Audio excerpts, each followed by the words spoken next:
அனைவருக்கும் வணக்கம். இன்றைக்கி இது 10வது ரெக்கார்டிங் செஷன். இது வரைக்கும் என்னால் ஒரு டாப்பிக்கை கண்டினியூஸாக பேசவே முடியல. ஏன்னு எனக்கு தெரியல. இன்றைக்கி ரொம்ப டவுனாக இருக்குது மைண்டு. த பேட் டேஸ் அந்த மாதிரி இருக்குது இன்றைக்கி. நான் இன்றைக்கி ஏதாவது ஒரு நல்ல டாபிக் பேசிடலாம் அப்படின்னு காலையிலேருந்து ட்ரை பண்ணிக்கிட்டே இருக்கேன். ஆரம்பிக்கிறேன், ஒரு 2 நிமிஷம் பேசுகிறேன், அப்புறம் மறுபடியும் டவுன் ஆகிடுறேன். ஆரம்பிக்கிறேன், மறுபடியும் 2 நிமிஷம் பேசுகிறேன், அப்புறம் மறுபடியும் டவுன் ஆகிடுறேன். கண்டினியூஸாக பண்ணுறதுனால வரக்கூடிய பேர்ன் அவுட்டாக கூட இது இருக்கலாம். நமக்கு பேர்ன் அவுட் அப்படின்ற ஒரு விஷயம் இருக்குது. ஒரு விஷயத்தை கண்டினியூஸாக பண்ணிக்கிட்டே இருக்கும்போது நம்ம திடீர்னு ஒரு மாதிரி டவுன் ஆகிடுவோம். அதை பேர்ன் அவுட் அப்படின்றாங்க. பேர்ன் அவுட் அப்படின்னா ஒரு மாதிரி எக்ஸாஸ்ட் ஆகிட்டு ஓவராக வேலை பார்த்தா ஆகும் இல்லையா, அந்த பேர்ன் அவுட் தான். ஏன்னா கண்டினியூஸாக டெய்லியும் பேசிக்கிட்டே இருக்கிறனால ஒரு வேலை அப்படி இருக்கலாம். நேற்று நைட் ரொம்ப லேட் ஆகிடுச்சு, ஏகப்பட்ட வேலை. எல்லா வேலையும் முடிச்சுட்டு தூங்க போகும்போதே 2 மணி ஆகிடுச்சு. வேறு மென்டலாக ரொம்ப ட்ரெயின் பண்ணுற மாதிரியான ஒரு வேலை பார்த்துட்டு இருந்தேன். ஸோ அதனால் காலையில் எந்திரிக்கும் போதே ஒரு மாதிரி பேர்ன் அவுட்டாக தான் இருந்துச்சு. சிந்திக்கவே முடியலை. எதையாவது பற்றி யோசிக்கும்போது என்ன இன்றைக்கி என்ன பேசுகிறது அப்படின்ற மாதிரியே தான் இருக்க ஒழிய அது டெவலப் ஆகி வரலை. நார்மலாக நம்ம பேச ஆரம்பித்தோன்னா ஏதோ ஒரு டாபிக் அப்படியே கிளம்பி வரும். அப்போ அந்த டாபிக் அப்படியே நான் பேசிகிட்டே போவேன். ஆனால் இன்றைக்கி அது ரொம்ப போராட்டமாக இருந்துச்சு. என்னடா இது இப்படி டார்ச்சர் பண்ணுறாங்க, டெய் மைக்கு ஒழுங்கு மரியாதை என்கிட்ட பேசுகிறா அப்படிங்கிற மாதிரி இருந்துச்சு எனக்கு இன்றைக்கி. ஆனால் என்னென்னா டெஃபினெட்லாக இது ஒரு பேர்ன் அவுட் தான். ஏன்னா கண்டினியூஸாக டெய்லி பேசிக்கிட்டே இருக்கிறதுனால இது ஏற்பட்டிருக்கலாம். ஸோ இதை எப்படி எதிர்கொள்கிறது அப்படின்னு காலையில் யோசிச்சு பார்த்தேன். என்னென்னமோ பண்ணி பார்த்தேன். வாக்கிங் போனேன், தண்ணி குடித்தேன், அப்புறமா உட்காந்து தியானம் பண்ணேன். எது பண்ணாலும் இந்த பேர்ன் அவுட் மட்டும் சரியாகிற மாதிரியே தெரியல இன்றைக்கி. என்னடா இது, சரி பரவாயில்ல, அதை பற்றி இன்றைக்கி பேசிடுவோம் அப்படின்னு சொல்லிட்டு அப்படி ஃப்ரீயாக இன்றைக்கி சரி இதை எடுத்துகிட்டு பேசுவோம் அப்படிங்கிற மாதிரி முடிவு பண்ணேன். நம்ம எல்லாருக்குமே இந்த பேர்ன் அவுட் வர தான் செய்யும் லைஃப்பில். இது எப்படின்னா லைக் இந்த டெய்லி வேலையில் மட்டும் கிடையாது, லைஃப்லேயே வரும். ஒரு மனிதர்களோடு இருக்கக்கூடிய உறவில் வரும். நம்ம செஞ்சிட்ருக்கக்கூடிய செயல்களில் வரும். நிறைய விஷயங்களில் பேர்ன் அவுட் நமக்கு நடந்துக்கிட்டே தான் இருக்குது. அப்போது அது எப்படி எதிர்கொள்கிறது அப்படின்னா, அந்த டைமில் நிறுத்தி நிதானமாக கொஞ்சம் ஸ்டாப் பண்ணிடணும். ரொம்ப புஷ் பண்ண ஆரம்பிப்போம் இந்த பேர்ன் அவுட் டைமில். இன்றைக்கி நான் என்ன பண்ணேன் பார்த்தீங்களா, 10 வாட்டி ரெக்கார்டிங் பண்ணிக்கிட்டே இருக்கேன், திரும்ப பண்ணிக்கிட்டே இருக்கேன். என்னால் முடியல. ஒரு கட்டத்துக்கு மேலே ஏதாவது பண்ணிடணுண்டா, மணி ஆச்சு, 8 மணி ஆச்சு. நம்ம நேயர்கள்லாம் வெயிட் பண்ணிகிட்ருப்பாங்க, ஏதாவது பேசுன்னு என் மனசு புஷ் பண்ணிக்கிட்டே இருக்கு. ஆனால் என்னால் பேசவே முடியல. ஏன்னா எனக்கு ஒரு மாதிரி எக்ஸாஸ்டடாக ஃபீல் ஆகுது காலையிலேயே. மேபி அதுக்கு நிறையா ரீசன்ஸ் இருக்கலாம். நம்ம எல்லாருக்கும் அப்படி தான். அப்போ என்ன பண்ணுவோன்னா, இந்த பேர்ன் அவுட் ஆகும்போது தான் நம்ம ஓவராக பண்ண ட்ரை பண்ணுவோம். ஓவராக பண்ணி என்ன ஆகும்னா, அது டிப்ரெஷனாக மாறிடும், ரொம்ப டென்ஷன் ஆகிடும், ஒரு மாதிரி ப்ரெஷரை ஜாஸ்தி ஆக்கிடும். நமக்கு வரல, ஐயோ நமக்கு போயிடுச்சு, நமக்கு வரமாட்டேங்குது. இந்த ரைட்டர்ஸ் பிளாக்னு சொல்லுவாங்க இல்லையா, நான் அதை ரொம்ப அனுபவிப்பேன். நம்ம நல்லா எழுதிக்கிட்டே இருப்போம், திடீர்னு பார்த்தா ஒரு நாள் உட்காந்து எழுதுனா நல்லாவே வராது. ஐயோ என்னடா நமக்கு எழுத முடியாமல் போயிடுச்சோ, நமக்கு அவ்வளோதானா, நம்ம வாழ்க்கை முடிஞ்சு போச்சா அப்படிங்கிற மாதிரிலாம் தோணும். அப்படிலாம் இல்லை. அந்த நாள் ஒரு பேட் டே மாதிரி தான். ஒரு எக்ஸாஷன் இருக்குது அன்றைக்கி. நம்ம பண்ண வேண்டியதெல்லாம் just take rest and keep waiting. அப்புறமா அது தானாகவே நார்மலாக ஆரம்பிக்கும். எனக்கு இன்றைக்கி அப்படி தான் ஆச்சு. ஐயோ இன்றைக்கி ட்ரை பண்ணிகிட்டே இருக்கேன். டாபிக் மாற்றி பார்க்குறேன், பேசுகிற ஸ்டைலை மாற்றி பார்க்குறேன். இன்றைக்கி கண்டென்ட்டை எழுதி வச்சு படிச்சிடலாம் அப்படின்னு ட்ரை பண்ணுறேன். எதுவுமே ஒர்க் ஆக மாட்டேங்குது. நமக்கு இந்த மாதிரி நாட்கள் வாழ்க்கையில் வந்துக்கிட்டே தான் இருக்கும். ஈவன் இன் ரிலேஷன்ஷிப்ஸில் கூட இந்த மாதிரி ஆகும். நம்ம திடீர்னு ஒரு மாதிரி எக்ஸாஸ்ட் ஆன மாதிரி இருக்கும் ரிலேஷன்ஷிப்பில், ஐயோ அப்படின்னு. ஆனால் அந்த நாளையும் நம்ம கடக்கணும். ரொம்ப பொறுமையாக உட்காந்து பேசி அதை எப்படி சரி பண்ணுறது அப்படின்னு பார்த்து அந்த நாளை கடக்கிறது ரொம்ப ரொம்ப முக்கியமாக இருக்கும்.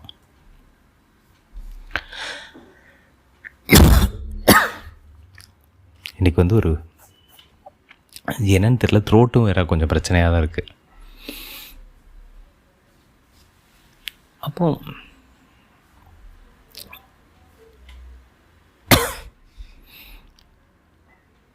த்ரோட்டு பிரச்சனை ரொம்ப அதிகமாகிறது. இது எப்படி சரி பண்ணுறதுன்னு பார்க்கணும். இந்த பர்ன்அவுட் பற்றி பேசியிருந்தேன் இல்லையா, இது மாதிரியான ஒரு சலிப்பான தினம், சலிப்பான நாள் இன்றைக்கி எனக்கு. ஸோ இன்றைக்கி வந்து நிறையா பேசணும் அப்படின்னு நினச்சி என்னமோ எழுதிட்டு வந்தேன். கடைசியாக எல்லாமே சொதப்பிக்கிச்சு.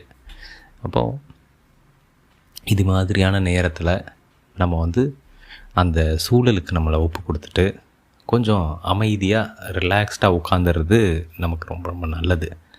அதை தான் நான் பெரும்பாலான நேரத்தில் செய்வேன். ஒரு முறை வந்து நான் கடலில் ஸ்விம் பண்ணலாம் அப்படின்னு நான் போயிட்டேன்.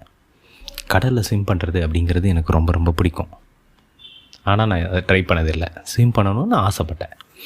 அப்போ ஒரு நண்பர் வந்து அவரோட டீமோட கடலில் ஸ்விம் பண்ண போகிறேன், நீ வா அப்படின்னு சொல்லி என்னை கூப்பிட்டாரு. நான் இதுக்கு முன்னாடி கடலில் ஸ்விம் பண்ணதே இல்லை. எனக்கு ரொம்ப ஆர்வமாக இருந்துச்சு. சரி வாங்க கடலில் போய் ஸ்விம் பண்ணிவிடுவோம் அப்படி சொல்லிட்டு அங்கே நான் கிளம்பி போயிட்டேன். போயிட்டு அது வரைக்கும் நான் வந்து நல்லா ஸ்விம் பண்ணுவேன். ஸ்விம்மிங் பூலில் தான் ஸ்விம் பண்ணுவேன். ஸ்விம்மிங் பூலில் போய் இறங்கினேன்னா கண்டினியூஸாக அரை மணி நேரம் 1 மணி நேரம்லாம் விடாமல் ஸ்விம் பண்ணிக்கிட்டே இருப்பேன். விதவிதமாக ஸ்விம் பண்ணுவேன். Pressed stroke, free style, butterfly எல்லாமே எனக்கு தெரியும். எல்லாமே ஹாப்பியாக ஸ்விம் பண்ணுவேன். ஆனால் கடலில் இது வரைக்கும் ஸ்விம் பண்ணதே இல்லை. அன்றைக்கி வந்து நான் கடலில் இறங்கிட்டேன். கடலில் இறங்கி நானும் நண்பர்களும் சேர்ந்து ஒரு படகுல, ஏன்னா இப்படி டேரெக்டாக நீங்கள் கடலில் வந்து உள்ளே நுழைஞ்சி ஸ்விம் பண்ணி போக முடியாது. ஏன்னா கடலோட அமைப்பு வந்து எப்படி இருக்கும்னா, நேராக போய் உள்ளே இறங்கி அதுக்கப்புறம் மேலே ஏறுற மாதிரி இருக்கும். அது ஒரு மாதிரி யூ ஷேப்பில் இருக்கும். அதனால் நம்ம நேராக அப்படி போய் இறங்கினோம்னா அதுக்கு ஒரு பயிற்சி தேவை.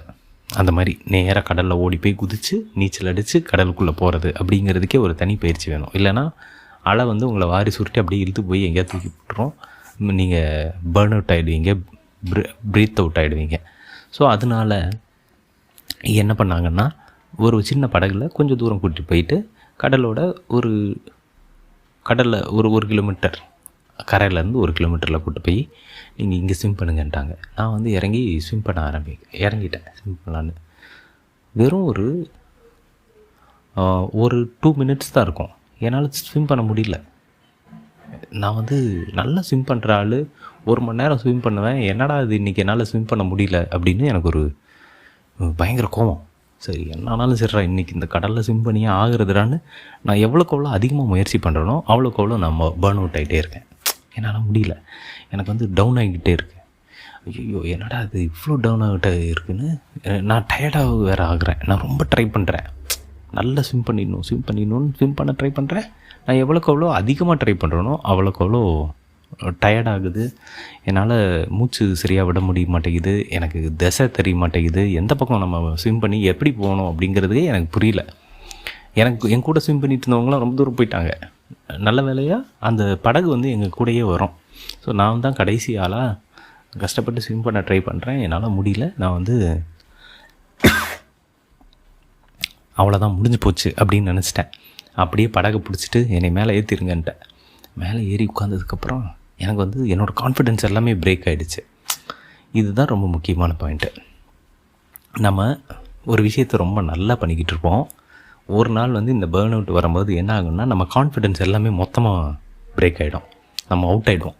என்னடா அது நமக்கு வரல போல், அவ்வளோதான் நம்ம முடிச்சிட்டாங்க அப்படின்னு நமக்கு வந்து அந்த ஃபீல் வந்துடும். அன்றைக்கும் எனக்கு வந்து அப்படி தான் தோணுச்சு. நமக்கு ஸ்விம்மிங் வரலடா, அவ்வளோதான்டா அப்படின்னு. அப்போது அந்த படகுல இருந்த அந்த பையன் வந்து என்கிட்ட சொன்னான், நீங்கள் வந்து ரொம்ப போராடாதீங்க. கடலுக்கு உங்களை ஒப்பு கொடுத்தீங்கன்னா கடல் வந்து உங்களை அப்படியே தாங்கி பிடிச்சிட்டு போயிட்டே இருக்கும். ரொம்ப போட்டு முக்கி ஸ்விம் பண்ணக்கூடாது அப்படின்னு அவன் ஒரு விஷயம் சொல்லி கொடுத்தான். எனக்கு இந்த கடலுக்கு நம்மளையே ஒப்பு கொடுக்கறது அப்படிங்கிறது இருக்குல்ல, அது வந்து நல்லா இருந்துச்சு கேட்க. ஆமாம்ல அப்படின்னு. நம்ம பெரும்பாலான நேரத்தில் நமக்கு இந்த மாதிரி போராட்டமான காலகட்டங்களில் அந்த விஷயத்துக்கு நம்மளை ஒப்பு கொடுக்கும்போது ஒரு மாதிரி எல்லாமே செட்டில் ஆக ஆரம்பிக்கும் அப்படின்னு நான் நம்புவேன். அப்போ அவன் சொன்னது வந்து எனக்கு ஒரு விஸ்டமாக இருந்துச்சு. உடனே நான் என்ன பண்ணேன், டப்புன்னு மறுபடியும் தண்ணியில் குதிச்சு, இந்த முறை நான் வந்து போராடலை. நான் வந்து ரொம்ப ஸ்லோவாக மெதுவாக கடலோட கடலுக்கு நான் என்னையே ஒப்பு கொடுக்க ஆரம்பித்தேன். கடல் வந்து என்னை பார்த்துக்கும், ஒன்றும் பிரச்சனை இல்லை அப்படிங்கிற மாதிரி நான் வந்து கடலுக்கு என்னை ஒப்பு கொடுத்துட்டு ஸ்லோவாக நீச்சல் அடிக்க ஆரம்பிக்கிறேன். இப்போ வந்து நான் நீச்சலே அடிக்கலை, ஆனால் நான் மிதந்துக்கிட்டே இருக்கேன். எனக்கு அது ஃபீல் ஆகுது. கடல் வந்து அப்படியே அதோட 2 கரங்களால் என்னை வந்து தூக்கி பிடிச்சிருக்க மாதிரி இருக்குது. நமக்கு வந்து ஸ்விம் பண்ண ஆரம்பிக்கிற டைமில் ஒரு கோச்சு வச்சு ஸ்விம் பண்ணால் அவர் வந்து நம்மளோட பாடியை பிடிச்சிட்டு எப்படி ஸ்விம் பண்ணணும்னு சொல்லி கொடுப்பார் இல்லையா, அந்த மாதிரி கடலுக்குள்ளேருந்து ஏதோ ஒரு கை வந்து நம்மளை மேல் நோக்கி பிடிச்சிட்ருக்க மாதிரி எனக்கு ஒரு ஃபீல் வந்துச்சு. என்னடா அது, யாரோ நம்மளை பிடிச்சிருக்காங்க அப்படிங்கிற மாதிரி. அதுக்கப்புறம் எனக்கு ஸ்விம் பண்ணுறது ரொம்ப சுலபமாயிடுச்சு. ஈஸியாக ஸ்விம் பண்ணிட்டு இருந்தேன் நான் பாட்டுக்கு. ஆனால் என்னால் ரொம்ப நேரம் ஸ்விம் பண்ண முடியல மற்றவங்க மாதிரி, ஏன்னா எனக்கு அதுக்கான பயிற்சி இல்லைங்கிறது ஒன்று. அதாவது கடலில் ஸ்விம் பண்ணி பயிற்சி இல்லை அப்படிங்கிறது. ஸோ அதனால் என்ன பண்ணேன், என்னை நானே அந்த கடலுக்கு என்னை ஒப்பு கொடுத்துட்டு மெதுவாக ஸ்விம் பண்ண ஆரம்பித்தேன். அப்போ வந்து என்னால் ஈஸியாக ஸ்விம் பண்ண முடிஞ்சிச்சு, ஈஸியாக பேர்ன் அவுட் ஆக முடியல. அப்படிங்கிற மாதிரி அந்த சூழல் வந்து ரொம்ப இன்ட்ரெஸ்டிங்காக இருந்துச்சு, எனக்கு ரொம்ப பிடிச்சிருந்துச்சு, நல்லா இருந்தது, பரவாயில்லையே அப்படின்ற மாதிரி. அப்போது உண்மையாக யோசித்து பார்த்தோம்னா இந்த மாதிரி பேர்ன் அவுட் ஆகிற அந்த மாதிரி டைமில் வந்து நம்ம வந்து ரொம்ப எதிர்த்து போராடக்கூடாது அப்படிங்கிறது ரொம்ப முக்கியம். ஆனால் நான் இன்றைக்கி அந்த தப்பு தான் செஞ்சேன். நான் வந்து ரொம்ப பயங்கரமாக இன்றைக்கி ஐயோ மணி ஆயிடுச்சு, 8 மணி ஆயிடுச்சு, அதுக்குள்ளே நம்ம எதையாவது பேசிடணும், எதையாவது செஞ்சிடணும் அப்படின்னு சொல்லிட்டு ஒரு 6 மணிலேருந்து ட்ரை பண்ணிக்கிட்டே இருக்கேன். எதையோ பேசுகிறேன், மறுபடியும் அதை கேட்டு பார்க்குறேன், நல்லா இல்லை, மறுபடியும் அதை கேட்டு பார்க்குறேன், நல்லா இல்லை, த்ரோட்டே போயிடுச்சு, அந்த அளவுக்கு ஆகிருக்கு நிலமை. ஆனாலும் விடாமுயற்சி அப்படின்ற மாதிரி போராடுன்னு என்னத்தையோ போராடிக்கிட்டே இருக்கேன். கடைசியாக எதுவுமே ஒர்க் அவுட் ஆகலை. அதுக்கப்புறம் நான் முடிவு பண்ணிட்டேன், பேசாமல் நம்ம நேயர்கள்ட்ட என்ன சிச்சுவேஷன் அப்படிங்கிறதே சொல்லிடலாம். அதுதான் ஒப்பு கொடுக்கறது. அங்கே நான் வந்து ஓகே இதுதான் இன்றைக்கி உண்மையான சிச்சுவேஷன் மக்களே, அதனால் இப்படி தான் அப்படின்னு ஒப்பு கொடுத்துட்டு அதுக்கப்புறம் வரதை பார்த்துக்கலாம் அப்படின்னு முடிவு பண்ணும்போது ஐ ஃபீல் வெரி பீஸ்ஃபுல். இப்போ என்னால் ஓரளவுக்கு ஃப்ரீ ஃப்ளோவில் பேசவும் முடியுது. எனக்கே ஆச்சரியமாக இருந்துச்சு, என்னடா இது இவ்வளோ நேரம் 2 நிமிஷம் பேசுகிறக்கே ரொம்ப கஷ்டப்பட்டுருந்தேன், இப்போ 12-13 நிமிஷம் ரொம்ப ஸ்பீடாக ஈஸியாக பேசிக்கிட்டு இருக்கேன், எப்படி இது நடக்குது அப்படிங்கிறது யோசிச்சுக்கிட்டே இருந்தேன். Now I can talk very freely. நான் இன்றைக்கி வந்து இதை பற்றியெல்லாம் பேசணுன்னு ஐடியாவே எனக்கு இல்லை. நான் வந்து நிறைய விஷயங்கள் வேறு விஷயம்லாம் பேசலாம் அப்படின்னு நினச்சி பாயிண்டெல்லாம் எடுத்துகிட்டு வந்திருந்தேன். அதெல்லாம் எதுவுமே ஒர்க் ஆகலை இன்றைக்கி. ஆனால் நம்ம லிசனர்ஸோட இந்த மைக்குக்கிட்ட என்னை ஒப்பு கொடுத்துட்டு ஓகே இன்றைக்கி it's a bad day, it's a burn out day, so அதனால் அதை பற்றியே ஜாலியாக பேசிகிட்ருப்போம் அப்படின்னு சொல்லி முடிவு பண்ணிட்டு ஃப்ரீ ஃப்ளோவில் போகும்போது என்ன ஆகுதுன்னா எனக்கு வந்து அந்த ப்ரெஷரெல்லாம் ரிலீஸ் ஆக ஆரம்பிச்சிருச்சு. I feel very relaxed. இதை வந்து ஐயோ இந்த ஸ்பீச் நல்லா வராமல் போயிருக்குமோ, நடுவில் இருமிட்டு கிடக்கிறேன், தும்மிட்டு கிடக்கிறேன், கத்துறேன், ஏதோ ஆகுதே அப்படின்லாம் தோணுச்சுன்னாலும் but I feel a little relaxed. என்னால் நல்லா இப்போ பேச முடியுது, உங்களோட உரையாட முடியுது. அட்லீஸ்ட் ஐ கேன் டாக் இல்லை சம்திங்.